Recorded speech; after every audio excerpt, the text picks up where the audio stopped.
పిఠాపురం శ్రీ మహాలక్ష్మి అమ్మవారి ఆలయంలో పంచమ వార్షిక మహోత్సవాలు ఘనంగా జరుగుతున్నాయి. శృంగేరి శంకరమఠానికి చెందిన పిఠాపురం పట్టణంలోని శ్రీ మహాలక్ష్మి అమ్మవారి ఆలయంలో ఆలయ ఉత్తరాధికారి వాగ్దేవి చారిటబుల్ ట్రస్ట్ అధ్యక్షులు ఇంద్రగంటి గోపాలకృష్ణ శర్మ ఆధ్వర్యంలో జరుగుతున్న పంచమ వార్షిక మహోత్సవాల్లో ఆఖరి రోజున అమ్మవారికి పంచామృతాభిషేకం, 108 కలశాలతో జలాభిషేకం, సహస్రనామార్చన, హోమాలు, అమ్మవారికి స్తోత్రపారాయణ, వేదపారాయణ, మహాపూర్ణాహుతి ఘనంగా జరిపారు.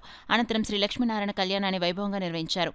భక్తులు అమ్మవారిని దర్శించి పూజా కార్యక్రమాల్లో పాల్గొని తరించారు. ఈ సందర్భంగా ఆలయ ఉత్తరాధికారి ఇంద్రకంటి గోపాలకృష్ణ శర్మ మీడియాతో మాట్లాడారు. అష్టోత్తర శత కలశములతో 108 కలశాలు ఏర్పాటు వరుణావాహన చేసి అభిషేకము, అదేవిధంగా సహస్రనామార్చన, కవచాలంకరణ ఇవన్నీ కూడా చేయడం జరిగింది. గత 3 రోజులుగా చేస్తున్నటువంటి లక్ష్మీ హోమం, చండీ హోమం ఇవన్నీ కూడా పరిపూర్ణత కోసమని వాటితో ఈ 3 రోజుల దీక్ష పూర్తి కానుంది కనుక మహాపూర్ణావతిని కూడా ఇప్పుడే పూర్తి చేయడం జరిగింది. పూర్ణావతి అనంతరం శాంతి కళ్యాణ మహోత్సవం ఇప్పుడు ప్రారంభమవుతోంది. లక్ష్మీ దేవికి కళ్యాణ మహోత్సవం, లక్ష్మీనారాయణ కళ్యాణ మహోత్సవం ఉంటుంది.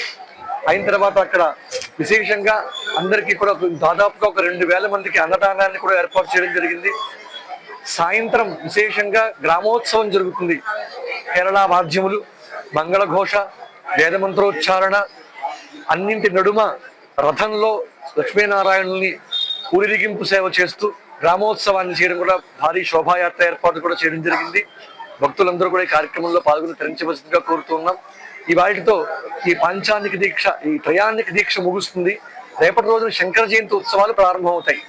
శంకర జయంతి కనుక రేపటి రోజున శంకర భగవత్పాదుల వారికి ఉదయాన్నే అభిషేకము, ఆ తర్వాత శంకర భగవత్పాదుల వారు రచించిన స్తోత్ర సాహిత్యాన్ని పఠించడం, అనంతరం అర్చన, అయిన తర్వాత సాయంత్రం మరలా ఉపనిషత్ పారాయణ, సూత్ర భాష్యాలు ఇవన్నీ కూడా చెప్పడం జరుగుతుంది.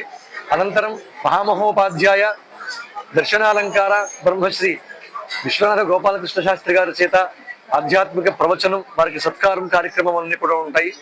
రేపటితోటి, రేపు సాయంత్రం తోటి శంకర జయంతి తోటి కార్యక్రమాలను కూడా ముగుస్తాయి అని తెలియజేస్తూ, ఇవాళ సాయంత్రం శోభాయాత్రలో అలాగే రేపటి రోజున శంకర జయంతి మహోత్సవంలో కూడా అందరూ పాల్గొని స్వామివారి అమ్మవార్ల అనుగ్రహం పొందగలరని కోరుతూ, శుభం భూయాత్, సర్వే జనా సుఖినో భవంతు.